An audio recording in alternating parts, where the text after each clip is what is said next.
রণবীর কাপুরের অ্যানিমেল সিনেমায় অভিনয় করে রাতারাতি ন্যাশনাল ক্রাশ হয়ে উঠেছিলেন দীপ্তি ডিমরি। খোলামেলা দৃশ্যে অভিনয় করে ভক্তদের মন জয় করেছিলেন। সম্প্রতি বিকিনি পরা ছবি শেয়ার করে আবারও মন জয় করেছেন ভক্তদের। বৃহস্পতিবার দীপ্তি ডিমরি তার ইনস্টাগ্রামে একটু রিলস শেয়ার করে ক্যাপশনে লিখেছেন, এটি যত সহজে আছে তত সহজে যায়।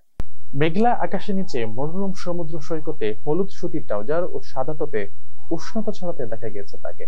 কুমার নামে এক ভক্ত সে রিল ভিডিওতে লিখেছেন, এই ছবিটি ভালো লেগেছে, চমৎকার, ট্রেন্ডি, স্টাইলিশ, দেখতে অনেক সুন্দর, হলিউড সেলিব্রিটি বিউটি কুইন, বিশেষ হলুদ রঙের ভালো লেগেছে। অন্য আরেকজন লিখেছেন, তোমার হেয়ার স্টাইল, পোশাক, ঠোঁট দেখলে আমার প্রিয় একজনের কথা মনে করিয়ে দেয়। উল্লেখ্য, তৃপ্তিকে এরপর দেখা যাবে আল্লু অর্জুনের সর্বাধিক প্রেক্ষিত সিনেমা পুষ্পা 2 দ্য রুলে। সুকুমার পরিচালিত পুষ্পা 2 এর শুটিং এর শেষ পর্ব চলছে। আল্লু অর্জুন ছাড়াও ছবিতে আরও অভিনয় করেছেন রশ্মিকা মান্দানা।